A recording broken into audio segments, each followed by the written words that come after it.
Uh, and let's play together in the bright sunny weather. Let's all go to Gullah Gullah Island. Gullah Gullah Gullah Gullah. What's going on, people? What is going on, people? For all my old heads that already knew what I was singing at the beginning, we is getting old because that shit came back out in like 1995 or some shit like that. Jesus Christ. I mean, well, I'm sorry. I'm sorry to remind folks that, but this is Monday, as Yeah. you already know. That this is Cooler Talk Mondays with your boy Six Man K Styles, and to the left side over here we have the enemy of the state, the mad scientist, Mad Oh yeah. Mike Sports. Oh But yeah. before we go ahead and get this show kicking off the right way, we got three magical words that we always start the show off with. And what is those three words, Mike? The Rock. I tried to do it like Braun Strowman, but it didn't quite go that way. Hey man, hey man, what a rush! But today, but but today's roll call is gonna be sponsored by High Quality H2O. High quality. That weather is changing like a mug, y'all. Y'all better stay Oh hydrated yeah. out here. It got me sick like a son of a gun. They ain't Well, got me not sick. sick. I just got a little cold. A little cold. This motherfucker shit got me sweating like a hog Boy, outside in the yard somewhere, boy. I'm like, bruh, like for real. You ain't never lied with that one. exactly. But let's go ahead and kick this roll call off, boy. But Mike, looks like you got a new member here. New member, Nathan Calloway Woo, baby. Jr. Man, Pick up the I pieces. uh I did something. I actually, I actually did something.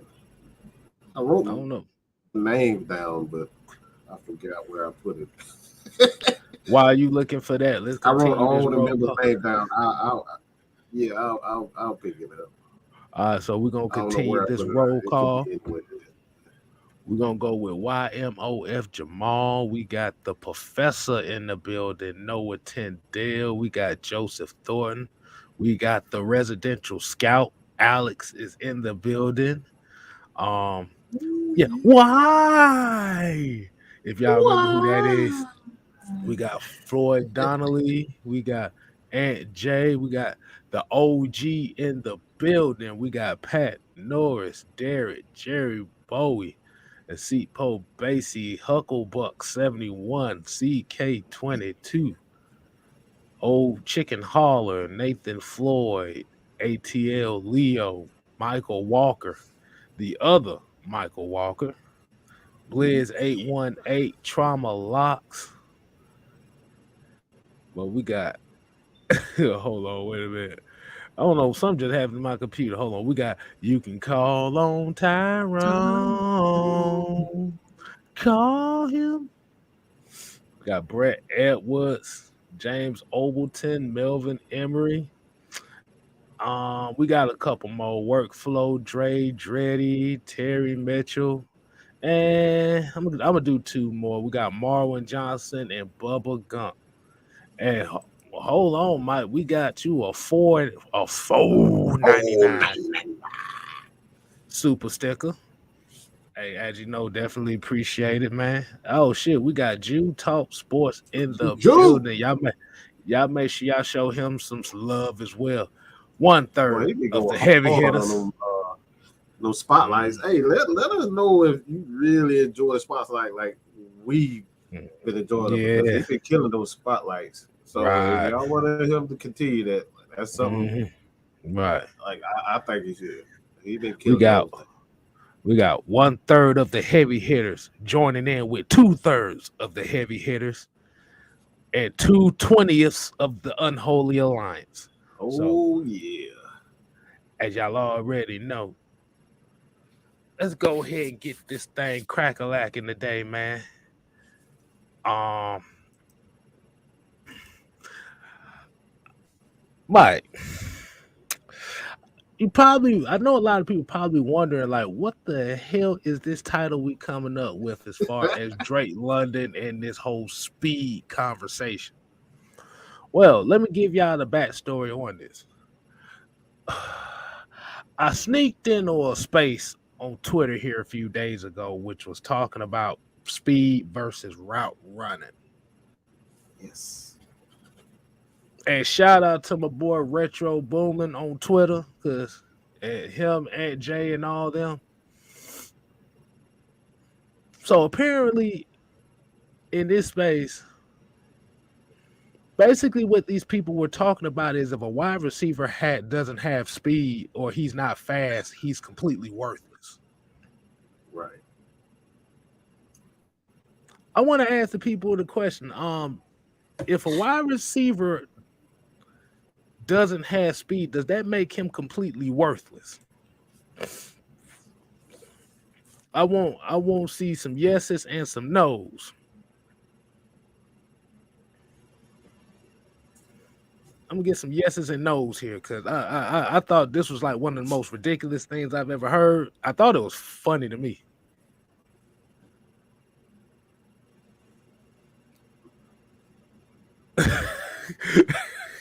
There's a whole bunch of nosy. They already own it. Right.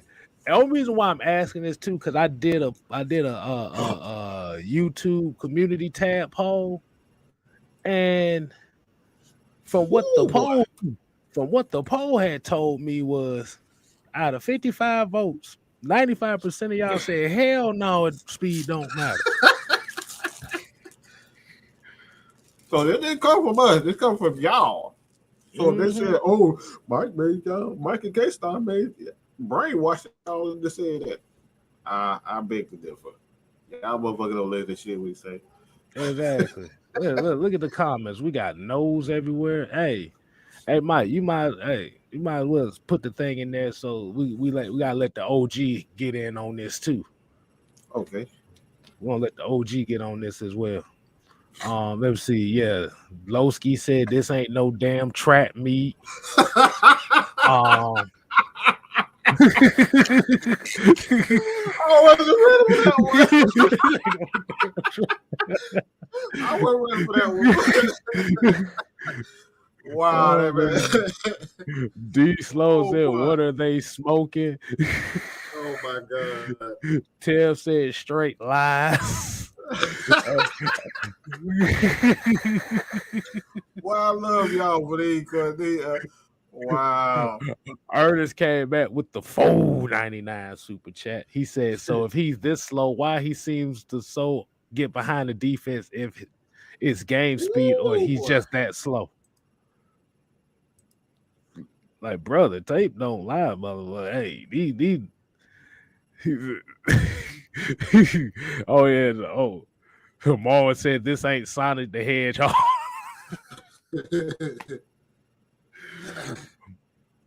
But yeah, we want to. ATL Leo said cocaine is a hell of a drug. Now, woo boy, the real now the main thing we say about this is the main topic that came up in this space was the fact that people were mad that the Falcons drafted Drake London over all the other receivers, over the Garrett Wilsons and the Chris Olaves of all them. So these were the guys that was kind of like, oh, if my wide receiver doesn't run a 4.29 or a 4.35, he's going to be no good. And I hope they watching this too, because everybody in here is talking about y'all need to be drug testing on the daily or something. Hey, we ain't said none of this. We ain't saying shit. Okay? So Mike, what is your take on that? What is your take? I ain't gave my response yet, but I'm gonna let you go ahead and kick this off, man. No, I ain't gonna do that. Oh, hold on. I gotta do the I gotta do the Doug for you. Like, yo, lay. I need to buy some CDs. I need to buy some gum. I'm on the house and clean the house. I'm thinking the some more Oh my God. allowance. Oh my goodness. Um.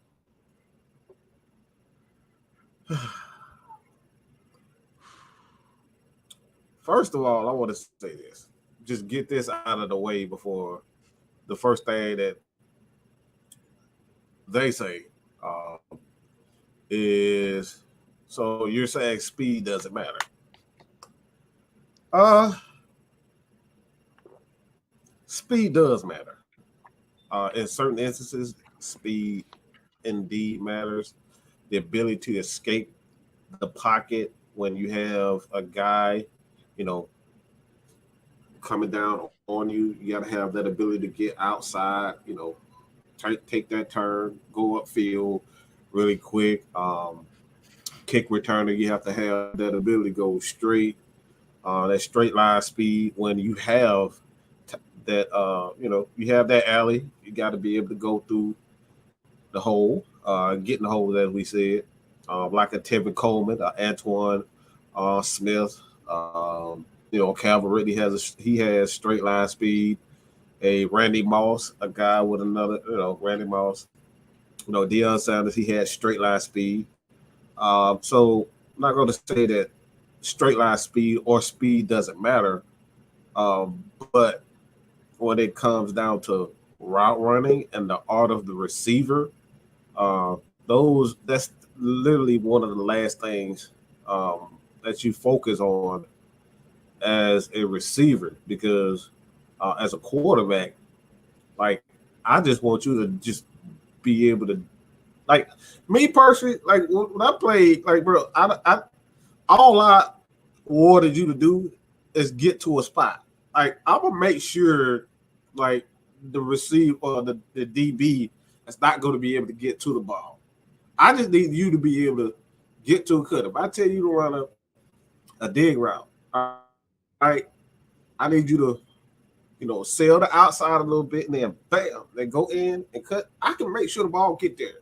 So I just need you to be able to, have that short area quickness to make sure you get that separation.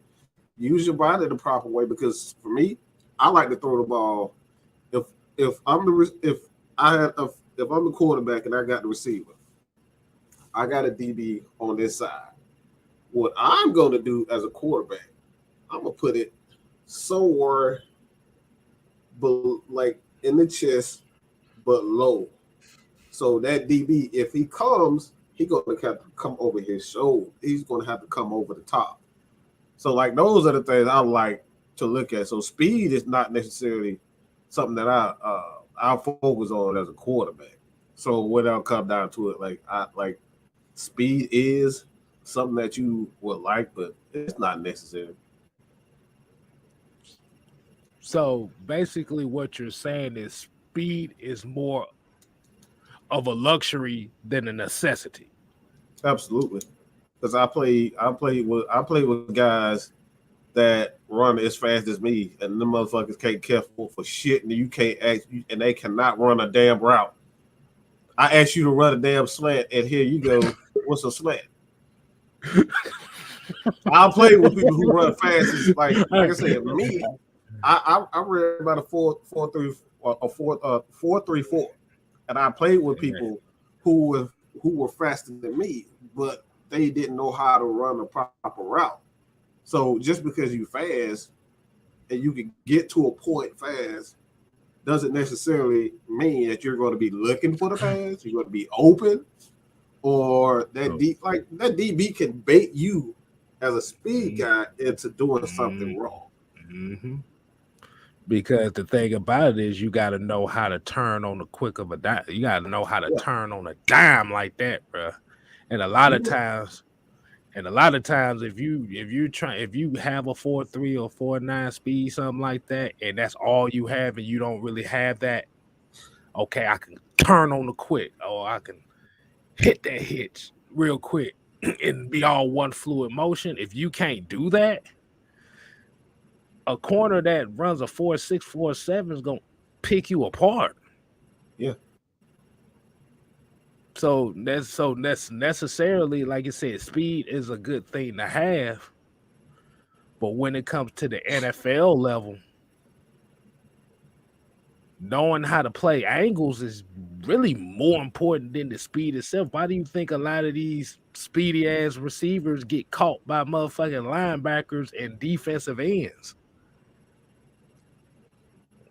Honestly, I love playing with my brother. My brother, like, even for at his age, he was taller and bigger than most people. But I like playing with him because he had that ability to just use his body, and it made it, bro. I'm telling you right now, as a quarterback, it make it so much easier to know that you got to receive it. If you just throw it to a spot, they're gonna have to come through his body. You got to go through his body to get to pick the ball out, and chances are it's going to be, a penalty. So I love that as a quarterback that you got to go. That's why Tony Gonzalez, wherever he went, no matter the quarterback, the quality of the quarterback, Jason Witten is another one. He was slow as shit. I love that as a quarterback. If I put it in his vicinity, don't matter how low, like his body in itself is everything that I want as a quarterback. So that's my thing, man. Hey man, so after we get to this comment, Drew said another question is, can you hold on to the ball after you get hit? That's another thing. I think we know that. Exactly. And D Coleman here had a $2 super chat, said Mike a 4.3. Now, I ain't gonna tell you no lie. I actually ran a 4.3. I think the fastest I ran was that was actually an untrained 4.3. So if I would have been able to train, because I wasn't running track at the time, and I ran a 4.3, my track coach, Ms. Laurie, actually clocked me at a 4.38. Yeah, 4.38. Damn. The fastest I went was a 4.7. So I can't tell you no damn lie on that. I ain't that shit now. I can tell you that much. One of these days I might tape myself doing that shit again just to see where I'm at. I'll probably be around like 5'6" or some shit by now, but I don't know. We're gonna find out. I've tripped all over my feet. Exactly. So everybody, we got a treat for y'all too. Oh yeah. We got some folks on here that's going to give their opinions. We got 2 more members of the Unholy Alliance. And for y'all don't know what the Unholy Alliance is, it is AFN, Feli Sports, GSHM, and all the other crazy niggas we know.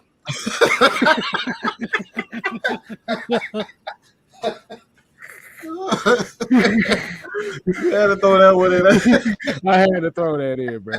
But let's go ahead. I'm gonna bring 2 of our brethren here. We got, you can call on Tyrone. Call him, and the OG himself. OG. Oh yeah. Shazam. Oh yeah. I just want Mike to see my shirt. I just want Mike to see. Oh Lord, that boy put a LeBron. Is that a LeBron shirt?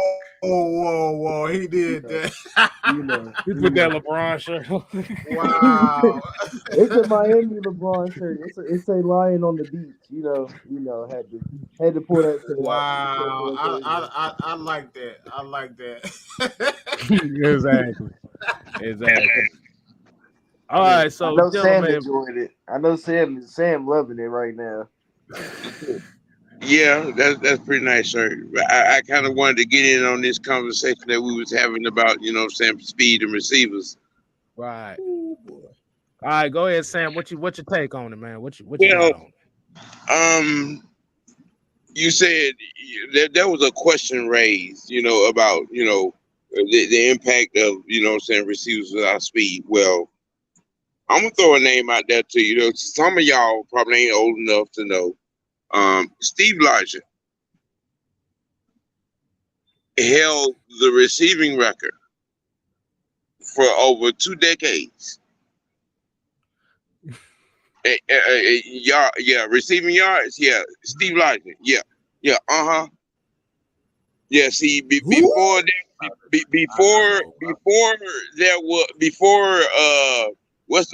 what his name is? What's the white boy?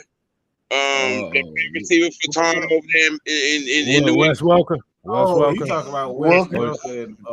Julian Edelman. Julian Edelman and the other one. Before them guys, that was the Steve Largent. Yeah.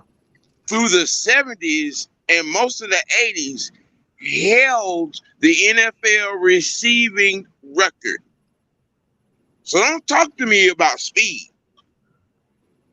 I'm gonna give you another name that might be, for me, to some of y'all, it's a little bit closer. Hines Ward was slower than a Oh, that's my boy.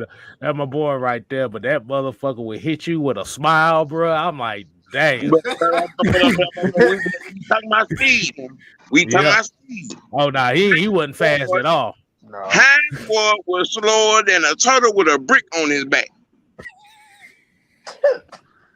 So don't talk to me about what Steve Largent actually ran. Steve Largent ran a 4.7. Look. I think for me, like you were talking about, Mike, that how you say people that was fast and couldn't catch the ball and couldn't run routes. Bruh. Those are DBs. Those are what DBs turned into. Those were the DBs in high school. You couldn't catch the ball. You couldn't run routes. They put you on the defensive side. I'm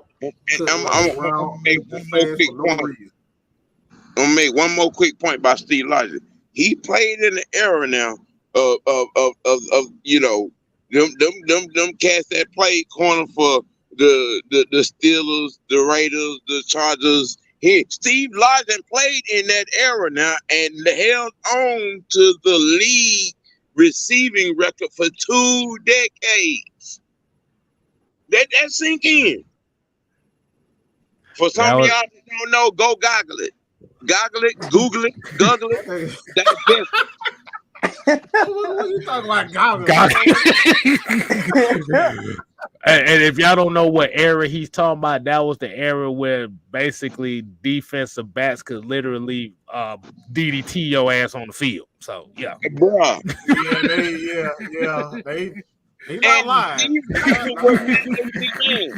Steve Largent was not a big man. Yeah. Mm-hmm. He was not a big man. He played for the Seattle Seahawks. Late 70s through the 80s. Late 80s. I think he retired. I think in 90. I believe. I think I might be wrong right there in that gap. But the man, look, there was 2 decades before anybody touched their receiving record, and that was including the great Jerry Rice. Mm-hmm. So this noise what speed has to be an impact, man. Shut up. Yeah. I think for a lot of people, we see Tyreek and you see like DK and you see these guys that were super, super fast and think like, oh, okay, well, they can do the necessary route. Like fast guys can do, every fast guy can do that. There's some fast guys out here that can't run a route if they tried. I said something. There's a certain way your body has to move that where if you going too fast, you might hurt yourself. We've seen people go on routes and take the wrong cut or take the wrong turn and they blow their knee out or they'll blow their calf out. So you wanna talk about we want speed. Some of these guys and we can't have no speed wide receiver and you got a rookie quarterback sitting there and you got Mariota who's not the most accurate. And he had some speed receivers at Oregon, but they were still running routes. They were still running slants. They were still running post routes. The only time they really ran nines is if it was a deep shot. They ran a lot of RPO at Oregon. Y'all know that because everybody knows Marcus Mariota. Y'all if you watch college football from 15 to 2018, 2017, I can't remember the year he won the Heisman. Was it 2017, 2018? Who, Mariota? Yeah, I think it was 15. I think he won at 15. 15. Yeah, he 15, won yeah. 15. 15, because he got drafted, 16 or 15. 15, yeah. So if Yeah. you watch college, actually go back. If you watch from 2013 to 2015, you know what Marcus Mariota is, and you know what he could be if he's healthy. Because we watched that Oregon tape. If you want to go back and watch it, you can go watch it. He was an elite level quarterback. There's a reason why he won a Heisman. It wasn't just because he ran the football. He has an arm, but you have to realize he's not the same. He's not going to need speed. He needs people that's going to go get the ball. If the thing that safety valve that you have with a 6'5", 6'6", and 6'4", 6'3", all of these tall receivers, you can mess up a throw, and their catch radius, they probably gonna go up and get it, or at least if it's a slant, they gonna remember it. You remember Kyle Pitts with that play versus Tampa when he reached back and caught it and still took it for almost 20, 30 yards. Like, Bruh, it's about catch radius. Let me say this real quick. And again, I keep talking about my little brother. But I swear to God, this dude had 8 touchdowns in one game. Why? Because he was 6'2", 6'3", 13 years old. They had to literally call the game. They they had to call the game because he had like 8 touchdowns in one game. Bro, I'm not joking. So quarterbacks love those big targets. Why? The margin for error. That's what a quarterback. You don't have to be fine. You don't have to be perfect. Can I point out a little fundamental? Yeah, we're gonna go to the your boy Marcus Mariota.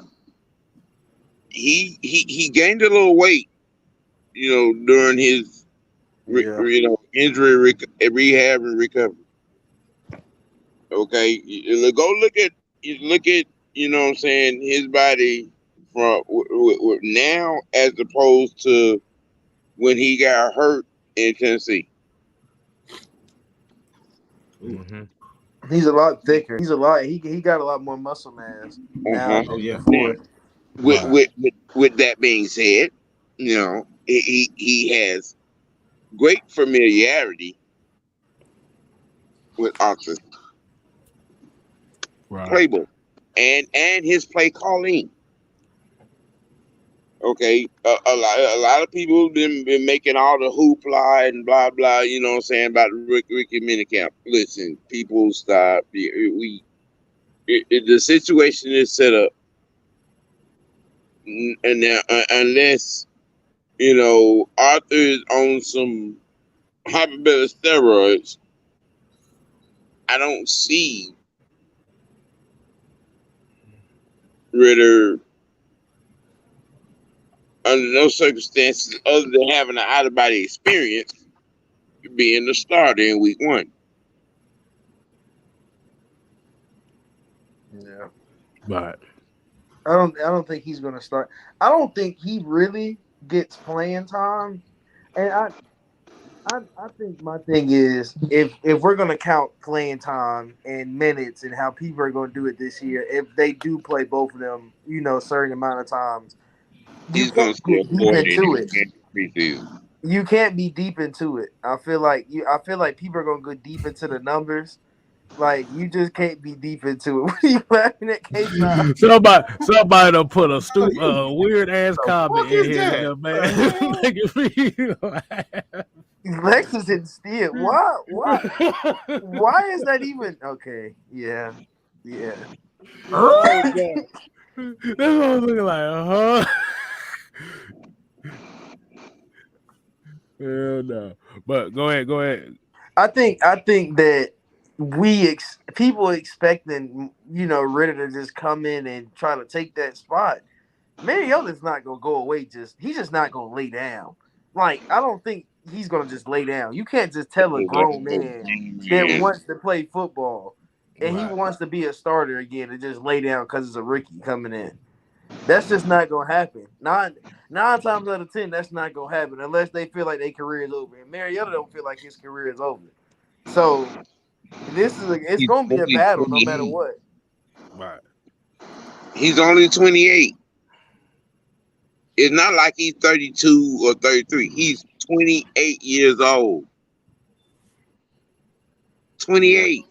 Right. People keep talking about this man like in a past tense. All right, look. Right. All right. So this is gonna be the second part. This is gonna be the second question on it. And this I want to get everybody's opinion on this. Is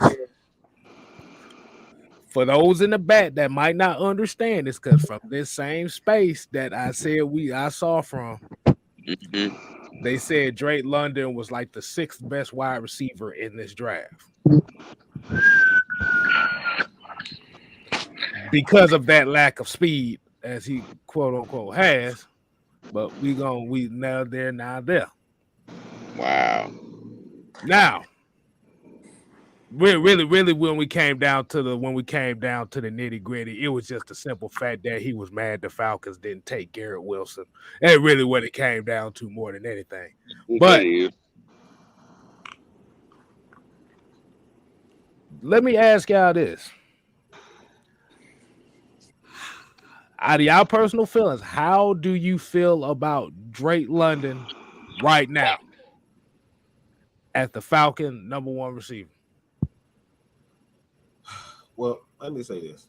Let me say this before I even get to that.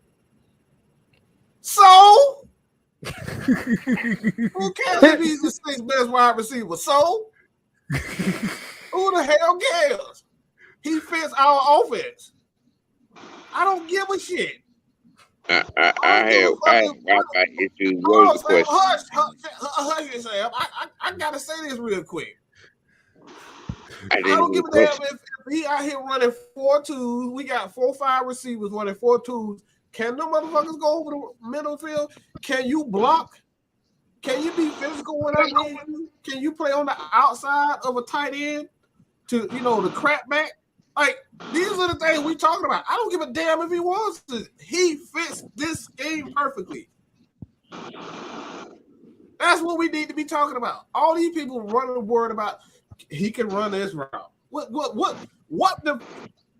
did Calvin really look inside this offense? Everybody, let's be real about that. He looked like shit. Let's be honest. He looked scared. I'll be honest. He looked scared as hell. Why? Because he didn't fit this offense. So I don't give a damn if Drake London was the 6th best receiver in this draft. He is the best for this offense. That's how Kyle Shanahan looks at things. Kyle Shanahan looks at things the same exact way. He don't give a damn if you this player.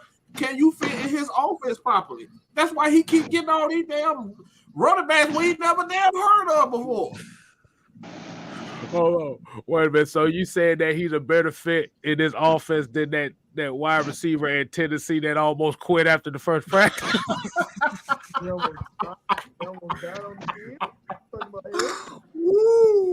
So about Traylon Burke, boy. I like that boy was sitting over on the sideline like somebody getting him over in jail. Like I said, all them white girls done zapped all his energy after that draft party, boy. I'm telling you, that's why he ran. Wow, you really went there. You're a little bit low today. If people are so concerned about speed, evidently, I mean, they're not really thinking it through before they hit sin. I mean, because you look at Auden Tate's speed, all right. You look at Brian Edwards' speed. You look at Darby's speed. They're all the same. They're all the same. Right. And like I said, I mean, we got a starting 5 and 2 6-man in the receiver room, and I'm not even getting into the tight end room aspect of it, because I still say the X factor of all of this is going to be the kid that we drafted from the tight end from Georgia, John Fitzpatrick. I'm trying to look. Okay, Styles, tell him about Fitzpatrick, man. Tell him about Fitzpatrick. Well, If well, I know most of these guys, most of y'all are Georgia fans, so I really ain't got to tell you much. But I'm telling you from a guy outside looking in. Let's just say he's the perfect tight end too for this system. You don't need him to be out here running wheel routes. That's not what he needs to be doing. He can block. The one thing you want him to do is play that Jason Witten role, which is sit your big ass right there 5 yards in the middle of that zone and catch the ball for 6 or 7 yards. Mm-hmm. Mm-hmm. Move it. Got to move them sticks. And the one thing the one person that it would help the most would be Kyle Pitts. And I did a video on this, but if John Fitzpatrick, and like I said, and it's one key thing to say that Desmond Ridder, Drake London, and John Fitzpatrick are all roommates for a reason. Mm-hmm. Mm-hmm. You know what I think about Fitzpatrick that people don't know a lot about? Hold on. Hey, TJ, your mic is low, man. Oh, my bad. Okay. One thing I say about Fitzpatrick is that if he stretched the field vertically, like if you put him on a seam route off the O line, he gonna catch it, and he gonna catch it with his body. He gonna go up and get it, and that's another thing. Why he's 6'7", bro. You got 6'7", 250. Like you got to think. You got Pitts is 6'6", he's 6'7", and they asked him who his role models were, and the first name he said was Lee Smith. The first name he said was Lee Smith. Come on, man. Come on. That's it. He's literally he knows his role. Like he understands. He says, I'm a run blocker. I can block the run. He said, but I can still stretch the field. That make me feel we're not a team that's gonna play vertical. We're not gonna play this air raid type of offense where we're gonna be throwing the ball 30, 40 times a game. We're gonna be running the ball 30, 40 times a game. It really might be more balanced than anything. But I feel like it's going to be a lot more running. So when you do have those pass plays or you do have those running plays, you want a tight end that's going to be able to, if we go on a stretch, he's going to be able to get upfield. He's going to be able to chop the D in and get to the linebacker and then get to the safety. Like he has to go through his levels. And I think people don't understand that's what he does. When you come from Georgia as a tight end, the one thing you know how to do is block. And if you remember Isaac Nada was a great wide receiver. He was a great receiver. But when Isaac Nada wanted to block somebody, he was going to kill him. He was going to blow you up. So the only person on Georgia's team last year, and I can't even say that because even McCockney, he still like to block folks, and he's not that big. So you're getting you got a tree of tight ends that like to block. Georgia has a tight end tree that likes to block, and we run the ball 9 times out of 10. So you're not expecting passing when you're and if you do expect to pass as a tight end, you probably not gonna catch it unless you Darnell. You know you really ain't gonna get the ball because we got guys on the outside that are, as people like to say, fast. So you gotta realize. Here's the funny thing that I think people have also overlooked too.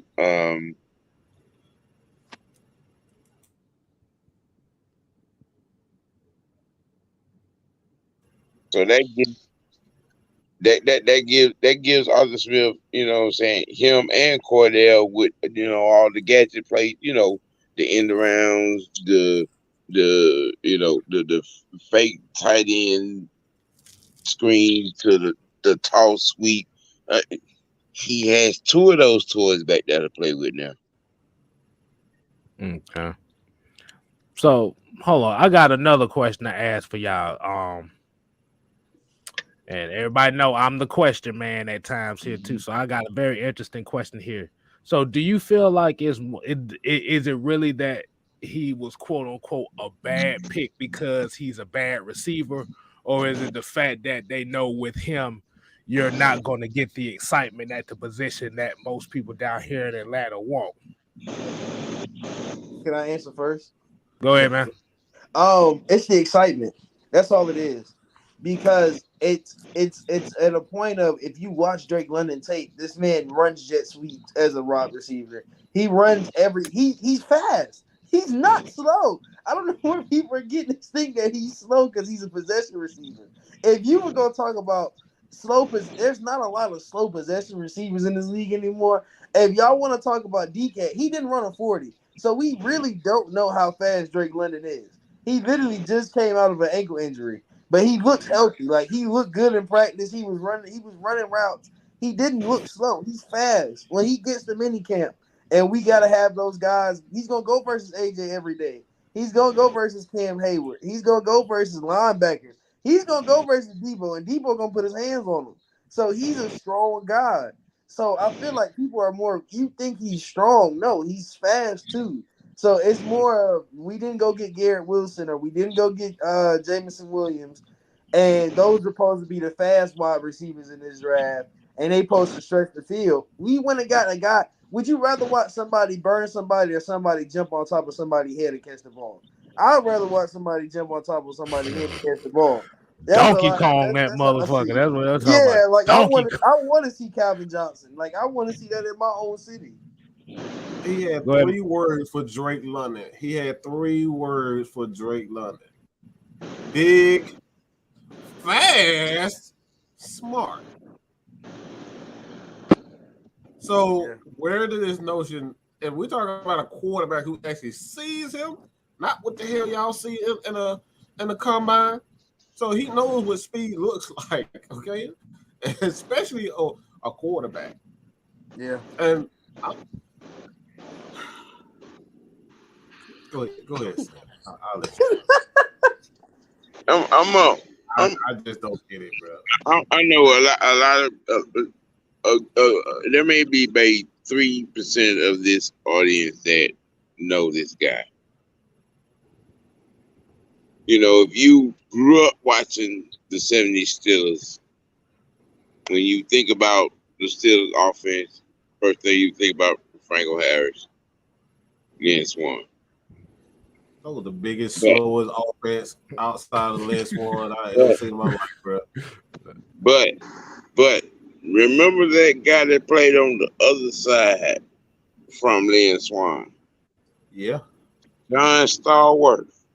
Stallworth, yeah. That's who Drake London remind me of. Now I know I'm getting a little bit too old school for a lot of you know,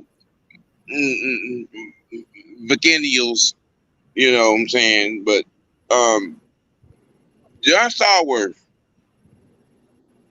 was one of the better number 2 receivers that probably could have been a number 1 on a lot of teams through the 70s and 80s. And Drake London reminds me of John Stallworth. And, you know, go Google it. Don't Google it. This motherfucker never used goggle, but the day he used a goggle for whatever reason, he never does this. Hey, he creating a viral moment. He said goggle, boy. We got to do internet phrase. I'm just saying. I mean, right. You know, people. We try to give you instances of good football play. John Stallworth is one of the better receivers in this game that is not talked about, and he played in the golden tough era of this league that a lot of you don't know about. And this kid, Drake London, reminds me of that man. Smooth, man. And I don't throw, you know, Hall of Famer names around a whole lot. You know what I'm saying? But Drake London reminds me of Stallworth.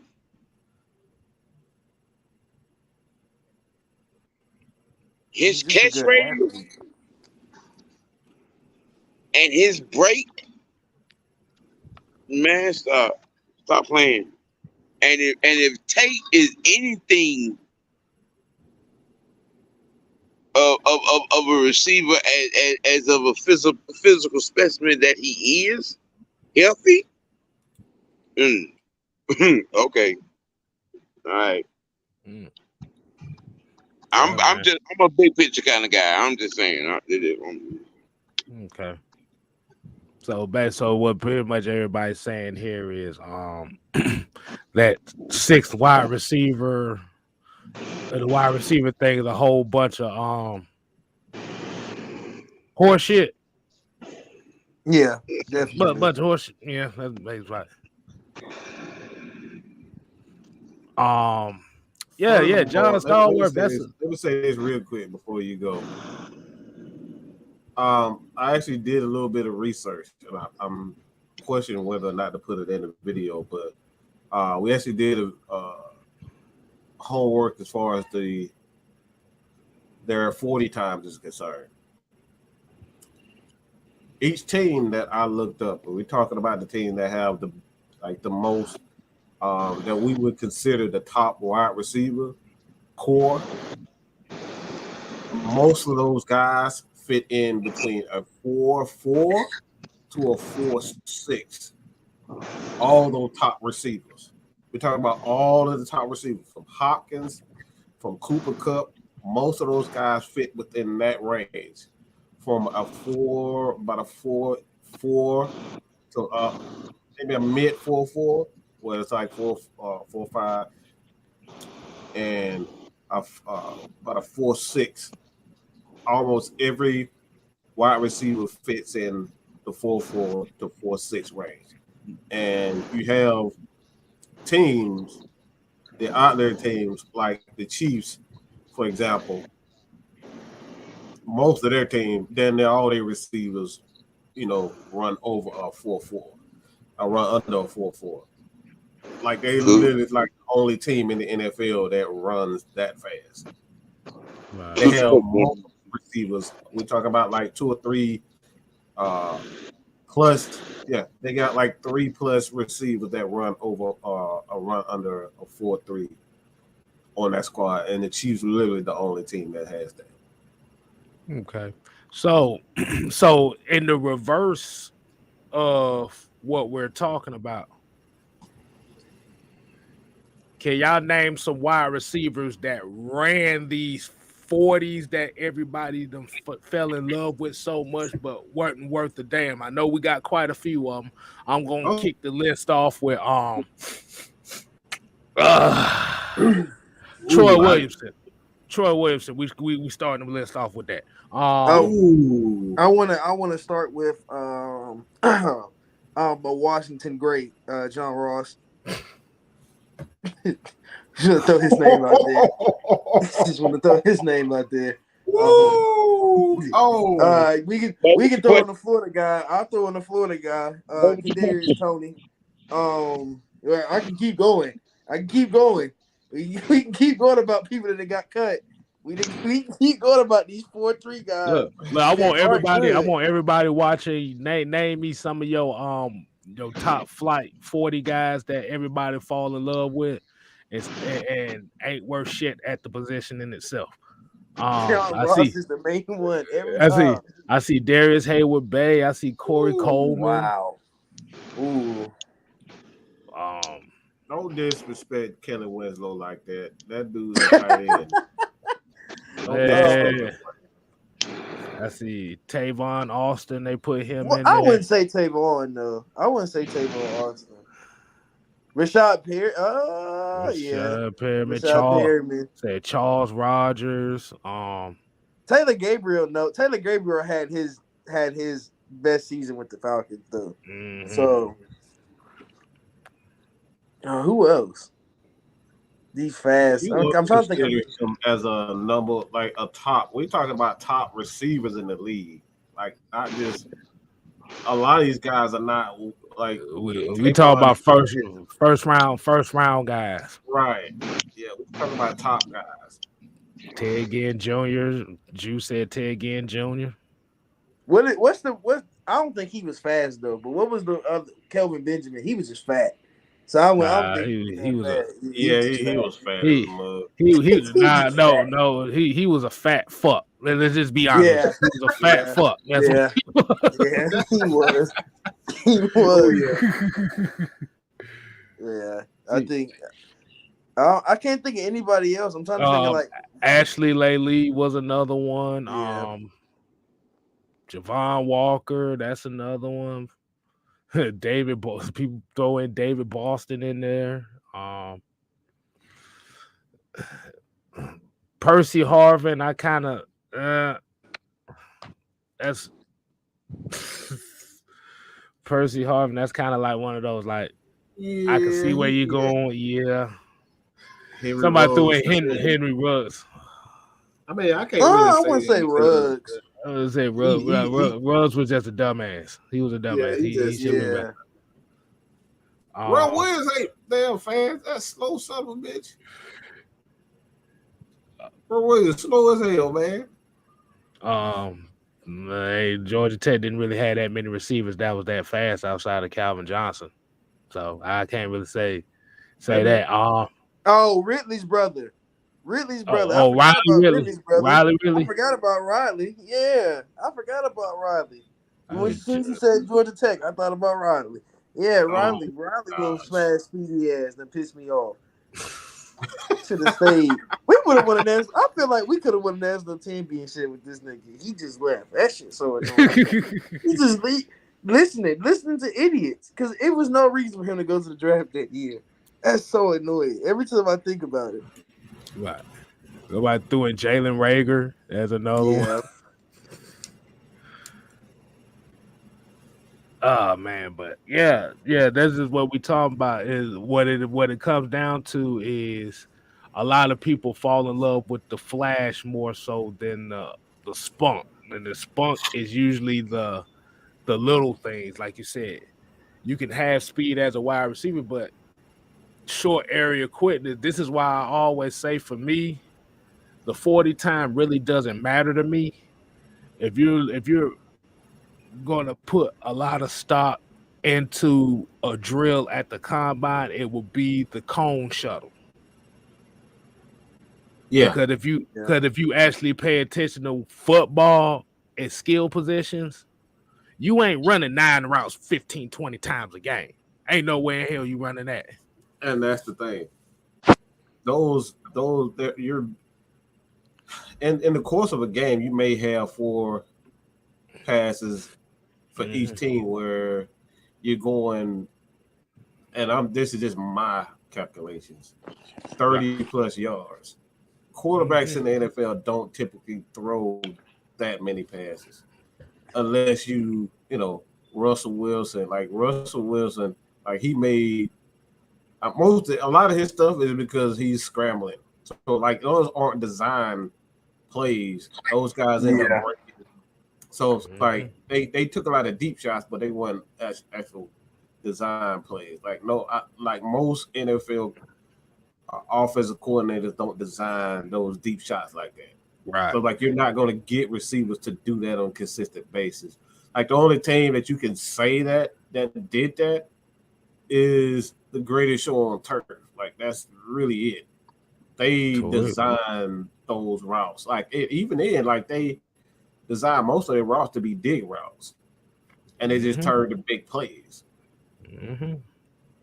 Yak yardage. Yep. You got one of the best yak yardage. You got one of the best yak yardage receivers in this draft. So hey, be happy. I think people are scared about it though. I don't understand why. I don't know why people are scared about that, but it don't make sense to me. Right. And Dre True Statement here said the 10-yard split. Yeah, the 10-yard split is very important too. How quick is your get off? The cone shuttle is basically how quick can you turn and accelerate. Yeah. Yep. Because that's what most wide receivers are going to be doing. That's if you look at most of their route. For those that might not know, 90% of the routes you doing some type of turning or some type of cutting. Yeah. Only one route. Oh well. Now even the bubble screen you doing something. Yeah, the post still is no. You gotta be able you still cutting. Outside of that go route and maybe even the bubble screen, you still gotta have some type of burst, and so you gotta still have some type of short area quickness because you gotta damn turn that bitch up as quick as you can. Yeah. But outside of the go route, what is the 40 time really something that's is being fast? kick and punt return. I've never understood the hype behind the 40, and my reason why is because I'm an old lineman. Why the fuck are we running the 40? I really want to know why in the blue fuck do they make linemen run 40s? Because you think about it, I'm 300 pounds. What is me running a 4.6 gonna do for your offense? Unless you got me running screens all game and I gotta keep getting to the second level, it makes no sense for them to make 40s. Like for them to run 40s. Like if you gonna do something, you do the cone drill because as a lineman you need to do the cone drill. That's a training thing, especially because we have to guard from every angle. So you have to make sure people can cut and move a certain way because you got to guard from every angle. Right. But the 40 has never really been an important. It's more of what the 40 was for me growing up was more of an excitement thing. Like I wanted to watch everybody's 40s because I wanted to see how fast you were. That's all it was. Was like whoever's the fastest, I want to see. All right, that was all it was, especially me growing up as a kid watching the combine because I was like, this is the only thing I want to watch. Because you weren't paying the other any intangibles when you were having. What do they show at the combine? They show the 40, they show the catching drills, and that's about it. And they show you the positional drills. That's it. They show you the entertainment parts. They not showing you the broad jump. They ain't showing you the vertical leap. They might show you the bench press. If it's a certain player, they might show you if he break the record or something. But they're showing you the fast, exciting stuff, and that's kind of what people get stuck on. Like if you're a fan, you see Garrett Wilson run like a 4.3, you like, dang, I want him on my team. But you don't know like that doesn't really mean anything. Like that, like I think Millie Milson was the 10-yard split. That's what you got to look at. That 10-yard split is where you only got a inch, couple of inches between you and the next person. I need to see how fast you can get 10 yards down the field and how fast you can move your body in that 3-cone drill. So we got about a few more minutes. We're gonna go ahead. We're gonna talk about the newest Falcon wide receiver, Geronimo Allison.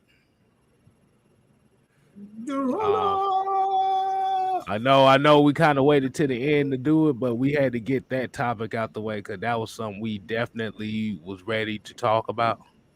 But Falcons add another wide receiver to the wide receiver room. Well, a lot of folks that don't know. Let me set it up for you, Mike. So he played with Detroit last year. Geronimo Allison is pretty much known for his stint at Green Bay. He was the tall, fast receiver who had sometimes hands. Yeah.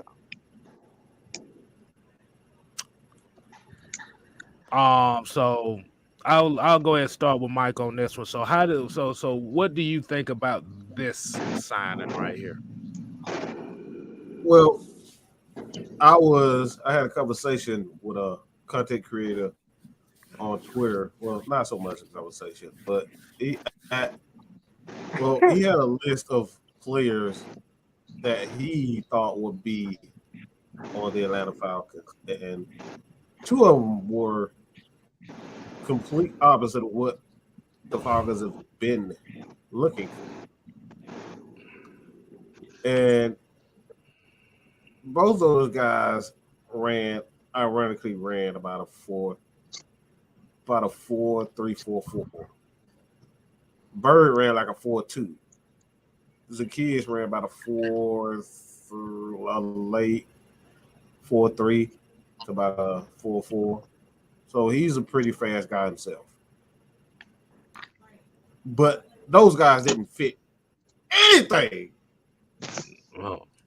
What Arthur's been doing.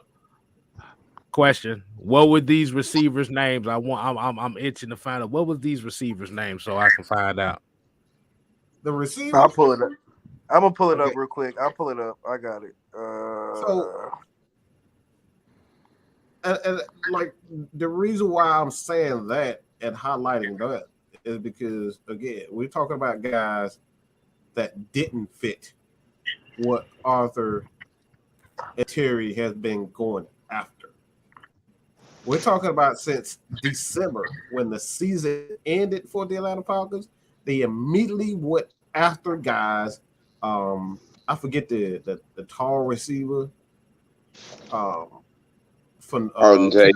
when they got him from Canada, they brought him in almost immediately. And Yep. like I said, they've been going after these big time receivers. So to have a guy like Geronimo Allison, for me, it just shows me they know what they want, and that's I love that because now you got these bigger receivers that's gonna come in, and they're gonna be in free agency in the draft.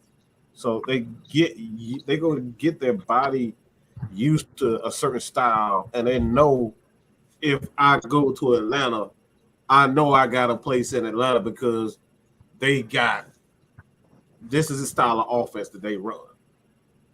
Go ahead. So his list of receivers was Drake London, I can't say it's for Bird, Edwards, Zacchaeus, and Hodge. He said he thinks Tate, Allison, and Darby and the rest are competing to be wide receiver 6 that is inactive every week. And so somebody, and this is the response, somebody said Tate over Ozzie and Hodge. And he said, sure, but Tate doesn't play special teams. Only 3 wide receivers really play on offense because Art loves tight ends. So he can't crack the top 3. Those were his words. That because we only play 3 wide receivers because Arthur loves tight ends, that our 4 and our 5 will be special team players, and they won't be actual receivers because Arthur Smith loves tight ends. Those were his words. And ironically, Cordero Hodge is 6'2", and he runs about a 4.3, I believe, about a 4.3. So he's a fast guy. So like I said, you pick out all the fast guys and put them on the team, but the guys that Arthur's going after are guys much like Drake London. Yeah, I think I want to go ahead, Mike. No, I'm good. Oh, okay. Yeah, Peter Warwick. I don't. Official Gamble Month with the $2 super chat said Peter Ward. Yeah, Peter Ward couldn't outrun shit. He just had good. I think Millie Mills asked a good question. He said Tate, London, Bird, Edwards, Allison, Zucchini. He said where did CP fit now? So where I think Cordell is for us, Cordell is going to be listed as probably a wide receiver / one. I don't know where they're going to put him because it's roster spot wise, he kind of fits everything. So I feel like he's just the Swiss Army knife now. Like we can just put him at whatever we want to play him at that week, and then put him at the opposite spot. Really and truly, like he's kind of just a flex piece. Which at his career, like I was saying, I was talking to guys earlier. At his career, that's good for him. At this point in his career, he wants to retire in Atlanta. Let him play every position he wants to play on offense at this point, because he's showing you he can do it. He's showing you he can do what he has to do when he's out there on the field, no matter what the position. Oh yeah, definitely. I still think where I think that Cordell is gonna be. He's still gonna be. He probably gonna be the slot. He, like you said, he gonna be somewhere. Goddamn, they might have him. He's gonna be somewhere. They might have him listed as defensive lineman, and he's gonna be on offense. They gonna find a spot for him. I said that early. Early. I say that early. You know, Cordell and the old boy that we signed from the Rams are gonna be Arthur's 2 new gadget toys because of what we've signed at receiver. I think we're gonna carry 6. We're gonna carry 6. I mean, you're going to be like this offense is going to be an offense where you're going to need big bodies because the routes that he calls the plays that he calls, it's going to put a toll. It's going to take a toll on their body. He's not going to Yep. ask Alden Tate to get out of bounds like he's going to tell London and Pitts. Like those guys, the Alden Tate, the Haas, like all those other guys, you better be putting your body on the line because you ain't going to be here. So you need more bodies behind those guys. Mm-hmm. Yeah. And I'm about to say, what makes you guarantee they might not list one of these wide receivers as a tight end as well? Yeah. We might just end up with three of them, and we don't know. We just don't know, really and truly. We might just put Tate 6'6" ass and put him at tight end. Just cause. Right. Just to put 6'5", he's 6'5", but I'm gonna say he's 6'6". Fuck it, we just put him out there. Cause at the point of it is, we have to know this team. We got 53 spots with a whole lot of talent, with a whole lot of rookies coming in and they're hungry, with a whole bunch of vets we're gonna see probably get signed and moved around in the next. Not moved around, but we'll see him get signed and maybe cut in the next couple of weeks before training camp. You're gonna get the training camp. We're gonna get the mini camp, and then we're gonna get the training camp. And at that point, it's go time for Arthur. Arthur's on go at by training camp because he done got what he wanted. If him and Terry have sat down and had a conversation, training camp, they are ready to go. They are going to be ready to go. I think it's just fucking foolish to sit up here and tell to write a list down of the players that he thinks is gonna be a Falcon. We ain't played a fucking preseason game. You have been talking about what Arthur is thinking. Why would you make a list of, all right, this is going to be the starting running back, this is going to be start receivers, this is going to be the tight ends, and we have no clue. Right now, Ferguson may not even be tight end number 2. Guess what? Yeah. Fitzpatrick might be the guy. Yeah. It's possible. These guys got to work for that spot. It's all competition. Shoot, AK still got to fight. AK still got to fight Ogundeji. Yes. I think people keep not believing that, but AK still got to fight. He's a second round pick. He's still gonna have to fight for playing time. Yes. Mm-hmm. You got Lorenzo Carter. You got Ogundeji. You went and got Diaz. Like you got Malone. Like bro, these guys. If that's our 4 DNs, if we're gonna say those are our real true 4 DNs, they gonna have to fight who gonna play out of them 4. Right. And every week it's a competition. Who I feel like if he see you going off in practice or he see you do good in the game before, you gonna get that start role. And that's what I feel like they're gonna have to learn that, to take it on their chin and realize that, that's how this team gonna run. Like it's going to be run by the talent and competition. It's not a give me a spot type of team anymore. It's not that team. It's when you come here, you better earn your spot. Because Casey Hayward is our cornerback number 2, but you gotta think we still went out and got more corners, and we still got like 6 corners on this roster. Yeah. So Isaiah, Hayward, and AJ, you can pencil them in. Yeah. You can pencil them 3 in. Right.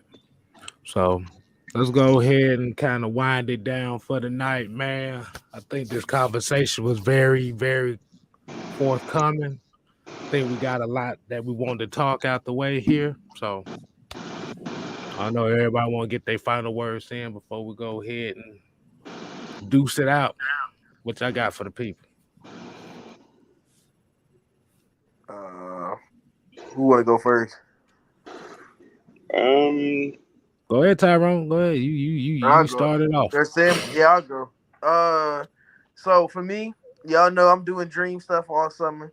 It's along with Falcons. The Brave Show, chopping it up. We'll be back sometime this summer. We waiting on people to finish finals and finish school, so they will be back.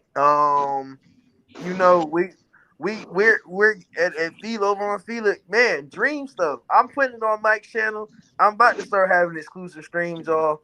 I know y'all gonna hate me, but I'm finna do this. I'm gonna be doing game streams. I'll probably be doing them watching the game live over on Fila. So if you're a Dream fan and you want to watch the game with me and hear my analysis and hear me scream and be hyped about Ron Howard being the MVP of the league the whole game, just go over to Fila. It'll probably start. I'll probably start around next week. It'll probably be it might be the Mystics game, which is Tuesday, or it'll be the game right after the Mystics where I'll do my first one. So make sure you subscribe to Fila. So we can definitely have, I can talk to y'all while we talk about the Dream. Baseball, of course, baseball is baseball. When Ben comes back, if you know, y'all should know who Ben is if you watched us last year. Ben will be back hopefully this time around. Just coming later this month, he'll be back. He's still in school, so he's going through all of that now. What else? Fantasy football. It is not going to be a paid league, but I'm doing a fantasy football league for Fila. And if we need to do more leagues, if it gets filled real quick because of y'all and y'all want to be involved, I will have other commissioners. I will find people that want to be commissioners. So follow me on Twitter at CarlonTaro and follow Fila at Fila_SP on Twitter. And I will enter. If you want to be in it, make sure I'll put a post out right after the show. And if I put a league out and you don't get into it, put in the comments you didn't get in, and I'll make another league. But I need commissioners. I need people that want to be involved. It has to be active. It can't be a dead league. You gotta do league meetings and stuff not league meetings, but you draft. You do your draft. You gotta have a draft group to get together. So it has to be active. We have Discord. We got stuff for y'all to use. For y'all don't have to give each other your numbers where y'all can go talk without us being on the screen. So I want to just of course you will, Noah. Noah, of course the professor's gonna be a commissioner. So we'll definitely be doing a lot more this summer. We're getting ready. I'm getting hyped. Hopefully I'll be at a training camp at Flowery Branch this year. Hopefully I'll get to a Dream game this summer. Hopefully I get to a couple of stuff. So we'll have some experiences I'll record while I'm out there, and I'll put them on Fila. I might put them on my personal page. So if you want to follow what I'm doing, just follow me on Twitter.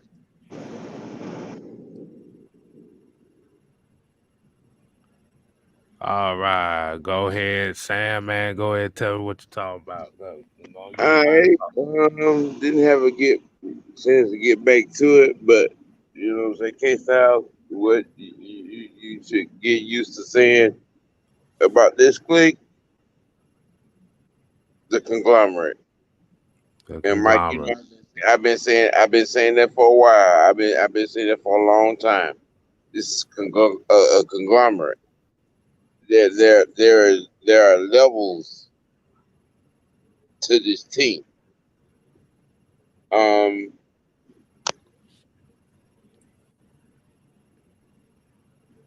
My closing thought.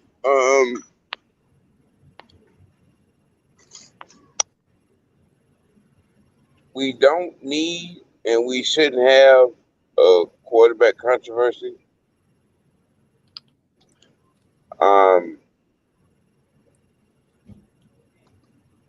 By all rights and common sense, we're set up for how Andy Reid did it with Patrick Mahomes. We're really set up for that. We're set up for Desmond Ridder to hold the clipboard for this season. I'm enthused, intrigued, and anxious at this point.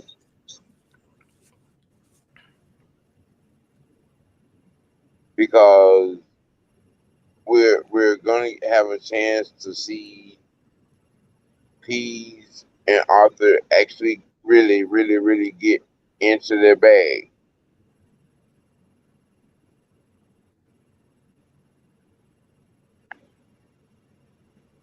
I think that we're going to carry 3 tight ends. We're going to carry 6 receivers. And this is a make or break season for Quadri Allison. Bingo.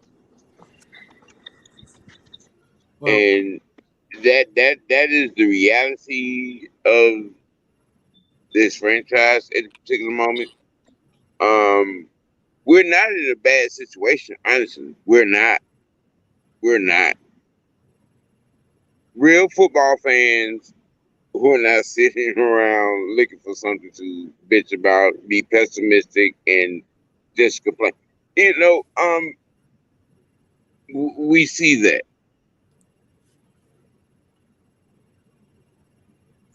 You radio hosts, so-called content creators, stop pushing fake surface narratives.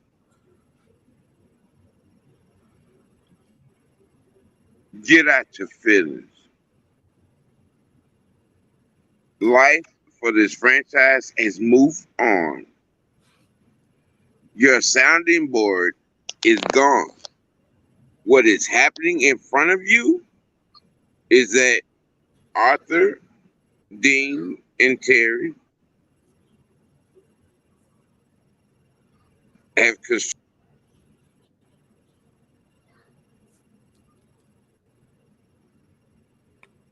a minute. oh, yeah. Oh Lord. Let me say this real quick. they've constructed a foundation. And if you spend most of your time being pessimistic and looking for things to complain about, you're going to miss exactly what's going on right here. And what's going on right here is you're seeing the better parts of the construction of a team being built the right way. And I'm loving it. Old school at its finest. Yeah. Well, I gotta say something real quick.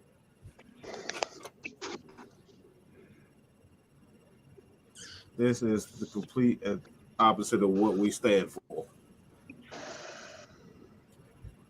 This right here, this Jonathan Tucker guy, I don't know if you subscribe. I appreciate it if you are, but this is not what we do. Oh, we serious about every aspect of this thing. Down the special teams, the coaching moves, the way guys hold the ball properly, the footwork. We're looking at every aspect. So if this is not what you like in football, then this is not the channel for you, my bro. We're the complete opposite of that. So we take every aspect, including fantasy football, seriously. Why? Because we real fans over here. So this is what we do. I think he just hopped on, so I think that's why he said that. He just hopped on. He had to. He hopped on at the end. He hopped on right around the end of the show. And then he hopped on at the end of the show. At the end of the show? How?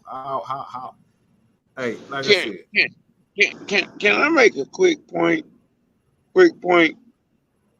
To Sir not knowing. All right. Sam, don't cuss about like damn. Okay? I'm being real diplomatic right now. When you look at K Styles, when you look at a Mad Mike, when you look at the Juice Sports, you know what I'm saying?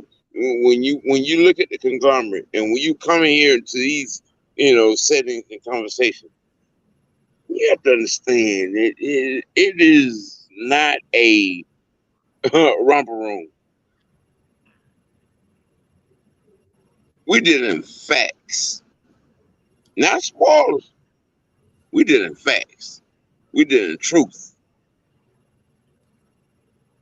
Now, sir,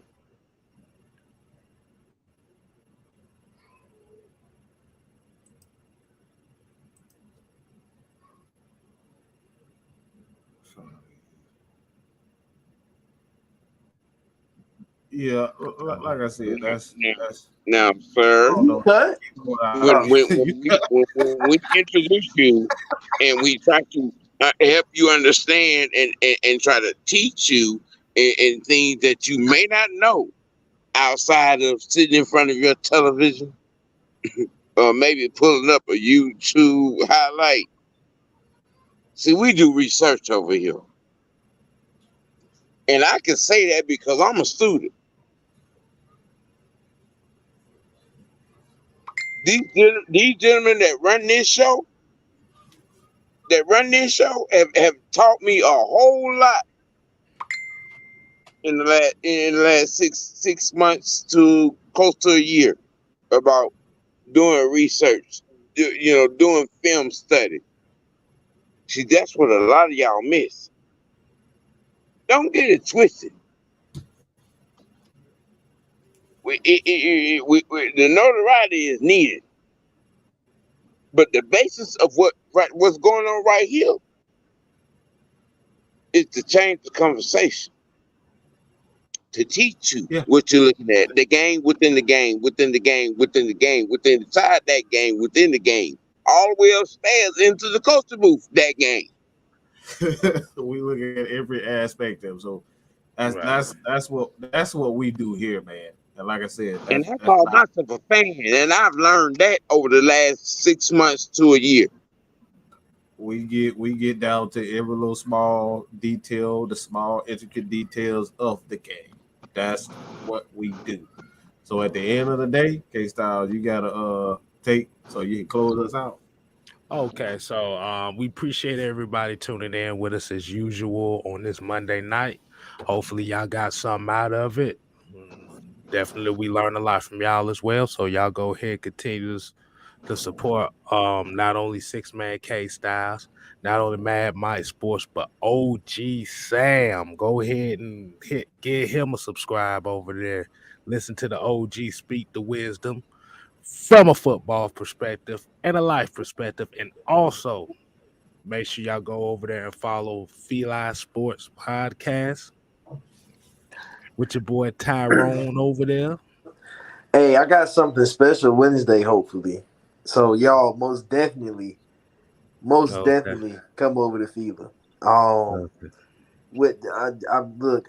know y'all was talking about my college football stuff. I got something coming for that too. I got another channel coming out, y'all.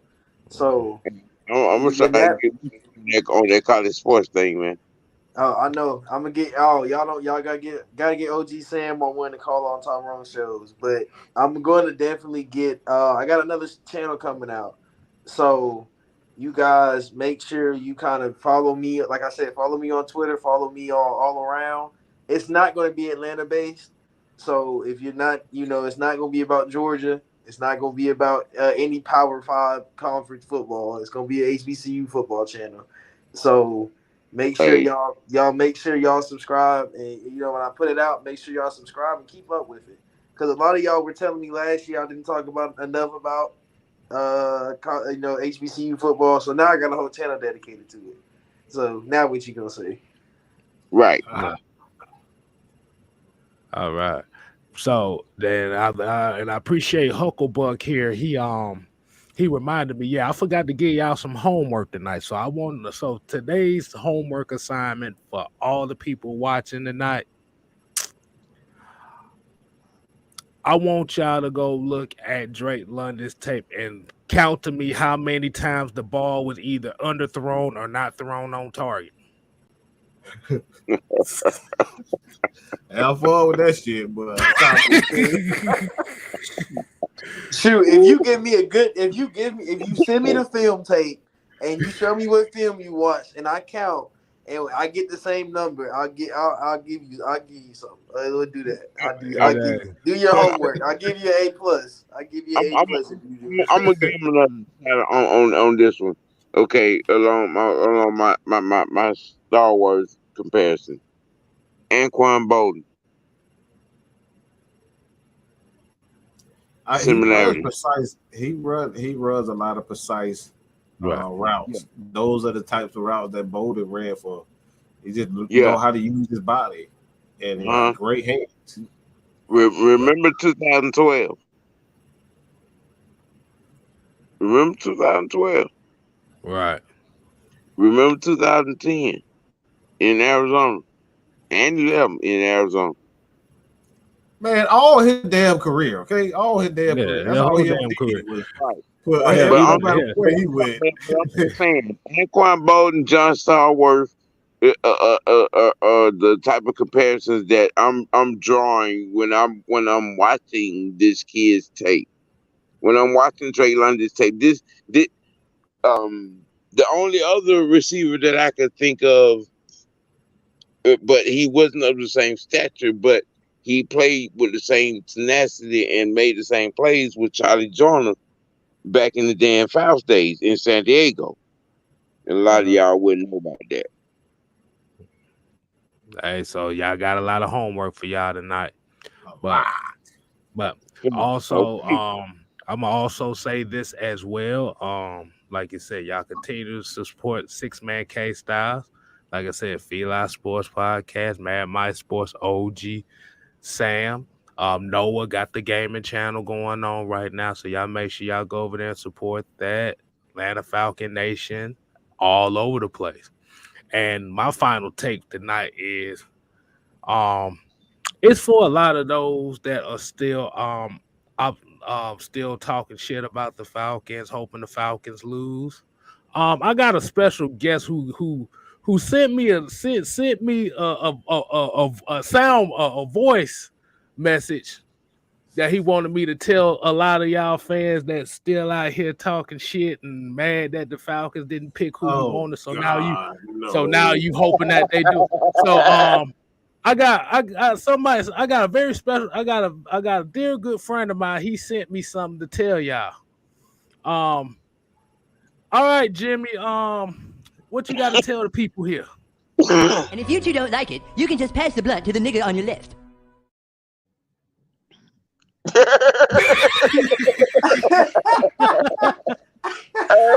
Hey. Yeah.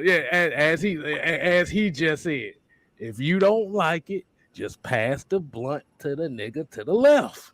Right. So until next time, y'all, we ain't here to play. No, sir. We here. These motherfuckers is dying laughing now, bro. They look like, where the hell did that shit was coming from? If y'all know the story behind how we got that clip, that's hilarious. That's funny. This is the reason I'm laughing because we was talking about that clip. Right.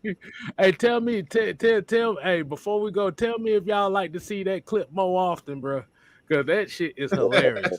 Let's go. Let's go. That's comedy gold. That's comedy gold. You want me to play it one more time for the people? I gotta give me one more time. This is how we go in it. Give it one more time. All right. For all you Falcon fans, the sit your goofy ass down crowd, Jimmy has a few words for you. And if you two don't like it, you can just pass the blunt to the nigga on your left.